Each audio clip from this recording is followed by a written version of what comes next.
Hello friends, welcome back to my channel. আশা করি সবাই খুব ভালো আছো। তো আজকে আমি রিভিউতে এনেছি জয়ের skin food super moist moisturiser. তো এই ময়েশ্চারাইজারটা স্কিনের মধ্যে কি কাজ করতে হেল্প করবে, এটার মধ্যে কি কি ইনগ্রিডিয়েন্টস রয়েছে, এটা কেমন স্কিন টাইপসে তোমরা ইউজ করতে পারবে, আর এটার কোয়ান্টিটি কি আছে, এর এমআরপি কি আছে, এর ম্যানুফ্যাকচার থেকে এক্সপায়ারি ডেট কি আছে, সব কিছু আমি ডিসকাস করব এই ভিডিওটার মাধ্যমে। তো ভিডিওটা শুরু করার আগে ছোট্ট একটা রিকোয়েস্ট, এই চ্যানেলে যদি নতুন বন্ধু হয়ে থাকো তাহলে এইরকম ভিডিও পাওয়ার জন্য চ্যানেলটাকে অবশ্যই সাবস্ক্রাইব করে দিও। তো চলো শুরু করা যাক। এর মধ্যে মেন ইনগ্রিডিয়েন্টস রয়েছে পিচ, এছাড়া রয়েছে হাইলোরনিক, অ্যাক্টিভ হাইলোরনিক। তো হাইলোরনিক সবাই জানে মোটামুটি। হাইলোরনিকের কাজ হলো ভীষণ ভেরি ড্রাই স্কিন, যাদের এক্সেসিভ ড্রাই স্কিন, ড্রাইনেসটাকে কিওর করা হচ্ছে হাইলোরনিক অ্যাসিডের কাজ। আর উইথ এটার মধ্যে পিচ রয়েছে, তো পিচটাও ড্রাই স্কিনের জন্য ভীষণ ভালো।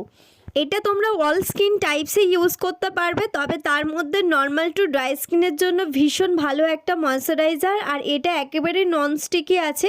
অনেক ময়েশ্চারাইজার ইউজ করার পরে যে চিপচিপে হয় বা কোল্ড ক্রিমগুলো যেমন চিপচিপে হয়, এটা কোল্ড ক্রিমের মতন কন্টেনারে দেখতে হলেও এটা একেবারে লাইট ওয়েট রয়েছে, নন স্টিকিও রয়েছে।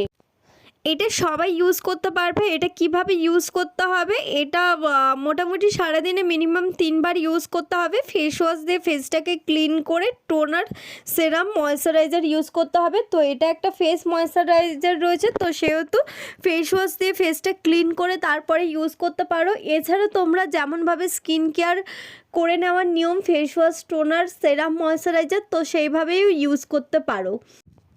আর এই ময়েশ্চারাইজারটা যে শুধুমাত্র ফেসের জন্য তা না, কিন্তু এটা তোমরা চাইলে বডিতেও ইউজ করতে পারবে। এটা অল ওভার ফেস অ্যান্ড বডির জন্যই রয়েছে। এই প্রোডাক্টের কোয়ান্টিটি রয়েছে 200 ml, আর এর এমআরপি আছে 275, আর এর ম্যানুফ্যাকচার ডেট রয়েছে 2023-এর 7-এ, আর এর এক্সপায়ারি রয়েছে 2026-এর 6-এ। তো হিসাব মতন ম্যানুফ্যাকচার থেকে এক্সপায়ারি ডেট রয়েছে 3 ইয়ার্সের। তো আজকে ভিডিও এই পর্যন্ত। দেখা হবে নেক্সট ভিডিওতে নেক্সট কোনো রিভিউ নিয়ে। এই ভিডিওটা কেমন লাগলো সেটা কমেন্টের মাধ্যমে জানাতে পারো। আর এই চ্যানেলে যদি নতুন বন্ধু হয়ে থাকো তাহলে চ্যানেলটাকে অবশ্যই সাবস্ক্রাইব করে দিও।